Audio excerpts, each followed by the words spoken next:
അങ്ങ് ബോളിവുഡിൽ നിന്ന് ശ്രീറാം രാഘവൻ്റെ ഏറ്റവും പുതിയ സിനിമയായിട്ടുള്ള ഇക്കീസ് അതിൻ്റെ ട്രെയിലർ വന്നിട്ടുണ്ട്. ശ്രീറാം രാഘവൻ എന്ന് പറയുന്നത് ആക്ച്വലി എൻ്റെ മോസ്റ്റ് ഫേവറേറ്റ് പടത്തിൻ്റെ ഡയറക്ടറാണ്. അതായത് അന്ധാധുൻ സിനിമ ഞാൻ ഒരുപാട് തവണ കണ്ടിട്ടുണ്ട്. എനിക്ക് ഭയങ്കര പേഴ്സണൽ ഫേവറേറ്റ് പടമാണ്. ഞാൻ തിയേറ്ററിൽ കണ്ട പടമാണ്. അങ്ങനെ ഒരു സെഗ്മെൻറ്റും കൂടെ ചെയ്യാമല്ലേ? അതായത് കഴിഞ്ഞ 10 വർഷത്തെ ഏറ്റവും ഫേവറേറ്റ് 10 വർഷത്തിനുള്ളിൽ ഇറങ്ങിയതല്ലേ? അതെ, 10 വർഷത്തിനുള്ള പടം. അപ്പോൾ ശ്രീറാം രാഘവൻ അതുപോലെ തന്നെ ലാസ്റ്റ് പുള്ളി ചെയ്ത പടം മെറി ക്രിസ്മസ് ആയിരുന്നു. അതും നല്ല സിനിമയായിരുന്നു. പക്ഷേ ഈ അന്ധാധുൻ്റെ അത്രയും ഹിറ്റായില്ല സിനിമ. പിന്നെ അതിനു മുമ്പ് പുള്ളി ചെയ്തിട്ടുള്ള ഏജന്റ് വിനോദ്, പിന്നെ ബദ്ലാപൂർ. ഏജന്റ് വിനോദ് ആക്ച്വലി നല്ല രസമുള്ളൊരു പടം. അതിന് കുറെ സാധനമുണ്ട്. പക്ഷെ അത് അന്ന് എനിക്ക് തോന്നുന്നു ഏജന്റ് വിനോദ് കേട്ടപ്പോഴേ കറക്റ്റ് ഏജന്റ്സിന്റെ ഒരു സ്പൂഫ് പോലെ അത് കുറച്ച് കോമഡി പടമാണ് അത്. പക്ഷെ ആ സിനിമ കഴിഞ്ഞതിന് ശേഷമാണ് ഈ സ്പൈ എലമെന്റുകൾ ബോളിവുഡിൽ തന്നെ കുറച്ചധികം വരാൻ തുടങ്ങുന്നതിന് അതിന്റെ ബിഗിനിങ് സ്റ്റേജ് എന്തോ ഈ ഏജന്റ് വിനോദല്ലേ. ഇപ്പൊ നമുക്ക് കിട്ടുന്ന വാർട്ടു ആണ്. അതെ, ഇപ്പൊ സ്പൈ യൂണിവേഴ്സ് എന്നൊക്കെ പറഞ്ഞാൽ തന്നെ അത് സ്പൂഫ് അല്ലെങ്കിൽ പോലും അത് സീരിയസ് ആയിട്ട് എടുക്കുന്ന സ്പൂഫായി മാറും.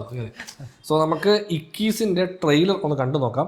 ഇതിൽ നായകനായിട്ട് അഭിനയിക്കുന്ന പയ്യന്റെ പേര് അഗസ്ത്യ നന്ദ അല്ലേ? പുതിയ ഫ്രഷ് ഫേസ് ആണ്. അതോ ഇതിനു മുമ്പ് ഏതെങ്കിലും പരിപാടിക്ക് അഭിനയിച്ചിട്ടുണ്ടോ പുള്ളി? ഇല്ലെന്ന് തോന്നുന്നു. ഇത് ആക്ച്വലി ഒരു റിയൽ ലൈഫ് ക്യാരക്ടറിന്റെ ഇതാണ്, ഒരു ബയോഗ്രാഫ് അല്ലേ? അതെ, നമ്മുടെ ബയോപിക് എന്ന് പറയാൻ പറ്റത്തില്ല. ബിയോണ്ട് ബോർഡേഴ്സ് 1971 ബിയോണ്ട് ബോർഡേഴ്സ്, അതും സെയിം വാറാണ് കാണിക്കുന്നത്. 1971 ഇന്ത്യ പാക്. അതെ, ഇന്ത്യ പാക് വാറിലാണ്. അപ്പൊ അതിനകത്ത് അല്ലു സിരീഷില്ലേ, നമ്മുടെ അല്ലു അർജുൻ പുള്ളി ചെയ്ത റോള് ഈ ക്യാരക്ടറുടെ. ഈ ക്യാരക്ടറിന്റെ അതായത് ആ ക്യാരക്ടറിന്റെ പേര് അരുൺ ഖേത്രപാൽ അല്ലേ? അരുൺ ഖേത്രപാൽ. അതെ, ലെഫ്റ്റനന്റ് അരുൺ ഖേത്രപാൽ എന്ന് പറഞ്ഞൊരാളുടെ റിയൽ ലൈഫ് ക്യാരക്ടറാണ്. പുള്ളിയുടെ ഒരു ബയോപിക് ലൈനാണ്. ടാങ്ക് കമാൻഡറാണ്. അതെ. സോ നമുക്ക് അതിൻ്റെ ട്രെയിലർ ഒന്ന് കണ്ടു നോക്കാം.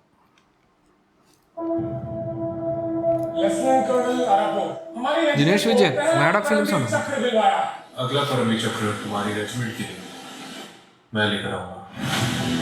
അതിനെ നമ്മൾ കണ്ടിട്ടില്ല.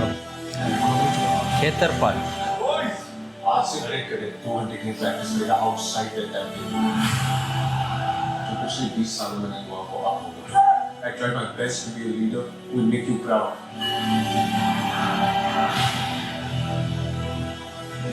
मुझे भी आर्मी में ज्वाइन करना है. तुम्हारी तरह डॉक्टर कैप्टन दिना क्षेत्रपाल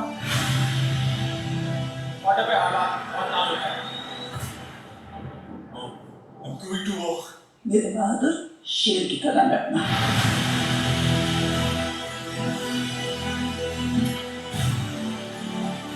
मेरे टैग हाँ तुम्हारा है.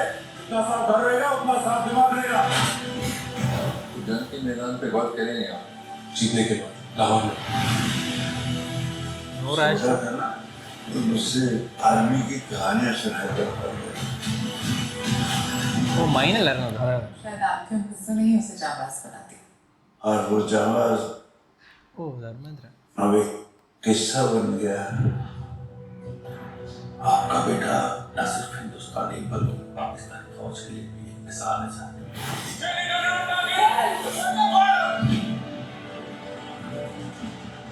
इससे पूछूंगा उस दिन वो पीछे क्यों नहीं हटा? हम फौजी हैं. जस्ट फॉर्स और तो उसे भी मिला था.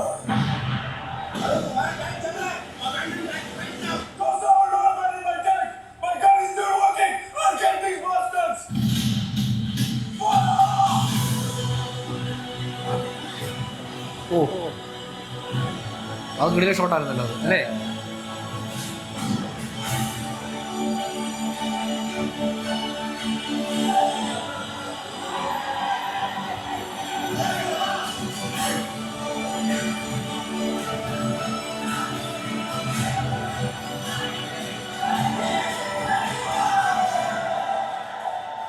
Happy birthday.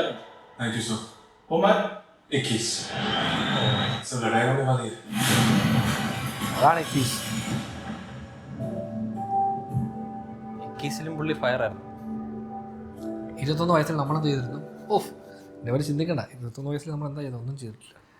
ഉള്ള പരിപാടി സാധാരണ ശ്രീറാം രാഘവൻ പിടിക്കാത്ത ലെവൽ ഓഫ് ഒരു പരിപാടിയാണ്. കാരണം പുള്ളി ഇതുവരെ ചെയ്തുകൊണ്ടിരുന്ന പടങ്ങളെല്ലാം തന്നെ കുറച്ച് കൂടുതൽ പടങ്ങളും ഈ ഡാർക്ക് ഹ്യൂമർ എലമെൻറ്റുകളുള്ള പടമാണ്. ഈ ബദ്ലാപൂർ ആണ് ആക്ച്വലി ഒരു ഭയങ്കര പ്രോപ്പർ റിവെഞ്ച് ഫിലിമായിരുന്നു അത്.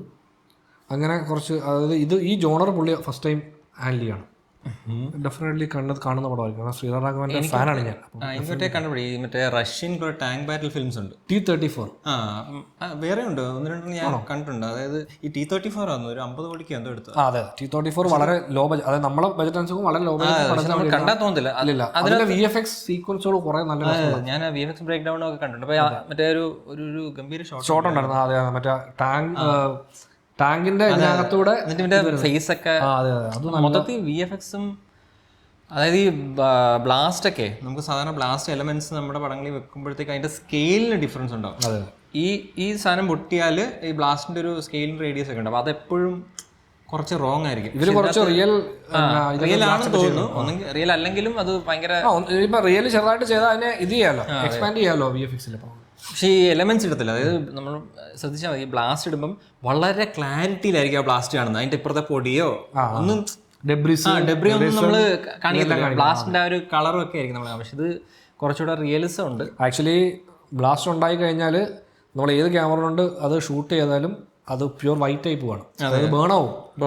പിക്ചർ ബേൺ ആവുകയാണ് സംഭവിക്കുന്നത്. അതായത് ആ തീരെ വിഷ്വൽ വരുമ്പോഴത്തേക്കും ബ്ലാസ്റ്റ് എടുക്കുമ്പോഴത്തേക്കും അത് വേണം. പക്ഷെ നമ്മൾ VFXൽ ആഡ് ചെയ്യുമ്പോൾ അത് ബേൺ ഔട്ട് ആവാതെ അവർ ആ കളർ മെയിൻറ്റെയിൻ ചെയ്യാനും ആ ടെക്സ്ചർ മെയിൻറ്റെയിൻ ചെയ്യാൻ ശ്രമിക്കും. അത് കാണുമ്പോഴാണ് നമുക്ക് എപ്പോഴും ഫേക്ക് ബ്ലാസ്റ്റ് ആയിട്ട് ഫീൽ ചെയ്യുന്നത്. അതെ, അത് ചിലർക്കത് മറ്റേ ആർട്ടിസ്റ്റിക് ലിബർട്ടി, ഭംഗിക്ക് വേണ്ടി അത് അങ്ങനെ വെക്കാം. അത് ചിലയിടത്ത് കാണുമ്പോൾ നമുക്ക് രസമായിട്ട് തോന്നും. ഈ പടത്തിന് അങ്ങനത്തെ ചിലപ്പോൾ ചേരത്തില്ല. കാരണം ഈ സിനിമ എനിക്ക് തോന്നുന്നു സിനിമയിൽ ഈ എന്താ പറയുക സിനിമാറ്റിക് എലമെന്റുകൾ കുറച്ചിട്ട് കുറെ കൂടെ ആ ഒരു ബയോപിക് ആ ലൈനിൽ തന്നെ ആയിരിക്കും പോകുന്നത്. കുറെ കൂടെ റിയൽ ആൻഡ് റോ ആയിട്ടാണ് നമ്മൾ പല കാര്യങ്ങളും കാണാൻ പോകുന്നത് തോന്നുന്നു. ഈ സിനിമാറ്റിക് എലമെന്റ്സിന്റെ കാര്യത്തിൽ കുറച്ച് കുറവായിരിക്കും. അപ്പോൾ അതുകൊണ്ട് തന്നെ ഈ സിനിമയുടെ റിസപ്ഷന്റെ കാര്യത്തിലും കുറച്ച് ഡൗട്ട്ഫുൾ ആണ്. എനിക്ക് അല്ലാത്ത ഈ പറഞ്ഞ പോലെ നമുക്കിങ്ങനെ തിയേറ്ററിൽ ഇരുന്ന് ഗൂസ് ബംപ് ഡയലോഗിലായാലോ, ഇപ്പം പാകിസ്ഥാനെ തെറി പറയുന്ന 2 ഡയലോഗ് ഉണ്ടെങ്കിൽ ഞരമ്പുകളിലൂടെ അങ്ങനത്തെ ലൈനൊന്നും ഇല്ല. നമ്മളൊരു യുദ്ധത്തിൽ നമ്മൾ പോകേണ്ടി വന്നു, അതിന് നമ്മൾ പോകുന്നു. ഒരിക്കൽ ഇത് ട്രെയിലർ കണ്ടത്രയും പാകിസ്ഥാനെ തെറി ആ ലൈൻ സാധനമില്ല. നമ്മൾ സാധാരണ ഇങ്ങനത്തെ പടങ്ങളിൽ മസ്റ്റ് ആഡ് സംഭവമായിട്ട് അവരെ കുറച്ച് ഡയലോഗ് പറഞ്ഞ് കുറച്ച് വെറുപ്പിക്കണം. നമ്മളെ ശത്രുവായിട്ട് അങ്ങനെ അല്ലാതെ എന്തോ born to be in a war എന്ന് പറയുന്ന പോലെ എപ്പോഴാണ് യുദ്ധം വരുന്നത് ആ ഒരു അമ്മയോട് പറയണം, അമ്മ ഞാൻ യുദ്ധത്തിന് പോവാണ് മോനെ ഷേർക്കെ എന്ന് പറയുന്നുണ്ട്. ആ ഷോട്ട് കണ്ടപ്പോഴേ എനിക്ക് ഭയങ്കര, അതായത് ഭയങ്കര വൈഡ് ഷോട്ടല്ലേ ബാക്കിൽ നിന്നുള്ള ഇവന്റെ തല കെട്ട ആ ഷോട്ടിനകത്ത്. അതെന്താണെന്ന് അറിയത്തില്ല. ഇങ്ങനെ അവന്റെ ഹെഡ് കട്ട് ചെയ്താണെന്ന് വെച്ചേക്കാം, അവന്റെ തല കട്ടിന് മേളില ഫ്രെയിം ചെയ്ത്. പിന്നെ എനിക്ക് കുറച്ചൊരു അണ്ടർവെൽമിംഗ് ആയി തോന്നിയത് നായകനാണ്. കാരണം നമുക്ക് പുള്ളി ഫസ്റ്റ് ടൈം ആണ്. പിന്നെ നമുക്ക് ഇത് കാണുമ്പോഴും നമുക്ക് പുള്ളി ഒരു പെർഫോമൻസ് വൈസ് തന്നെ ട്രെയിലറിൽ തന്നെ നമ്മൾ കാണുമ്പോഴും നമുക്ക് അത്രയും കുറച്ച് പുള്ളി ഇത് എന്താണെന്നൊരു പുള്ളിയായിട്ട് കണക്ട് ചെയ്യാൻ കുറച്ച് പാടുള്ളത്. ഇത് ട്രെയിലറാണ്, എന്നാലും പുള്ളിയായിട്ടൊരു കണക്ഷൻ കുറവ് പോലെ ഫീൽ ചെയ്തു. അത് ഈ ആക്ടറിന്റെ ആയിരിക്കാം. ആക്ച്വലി ഇതേപോലെ സിമിലർ ആയിട്ടുള്ള ഒരു പടം വന്നിരുന്നു, പിപ്പ എന്ന് പറഞ്ഞിട്ട്, നമ്മുടെ ഇഷാൻ ഖട്ടർ അഭിനയിച്ചിരുന്നത്. ആക്ച്വലി അത് ഏറെ മ്യൂസിക് നല്ല കിഴിലൊരു പാട്ടുണ്ട്. ആ സിനിമ ഞാൻ കണ്ടിട്ടില്ല. അതിന്റെ ട്രെയിലറും അത്യാവശ്യം നല്ല. ആ സിനിമ ഡയറക്റ്റ് ചെയ്തിരിക്കുന്ന മറ്റേ പുള്ളിയാണ്, നമ്മുടെ മലയാളിയായിട്ട് മറ്റേ ഇത് എയർലിഫ്റ്റ് ഒക്കെ ഡയറക്റ്റ് ചെയ്തിരുന്ന പുള്ളി, പേര് ഞാൻ പറഞ്ഞു, രാജകൃഷ്ണ മേനോൻ അങ്ങനെ പേര്.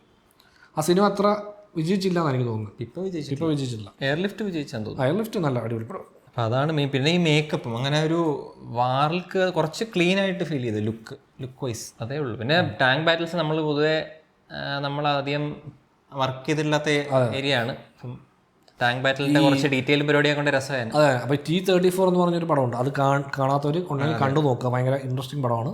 പിന്നെ അതുപോലെ ഫ്യൂറി ഫ്യൂറിയാണ് കുറെ പേർക്ക് അറിയാവുന്നൊരു, അത് കുറച്ചുകൂടെ സിനിമാറ്റിക് കൊമേഴ്ഷ്യൽ പരിപാടിയാണ്.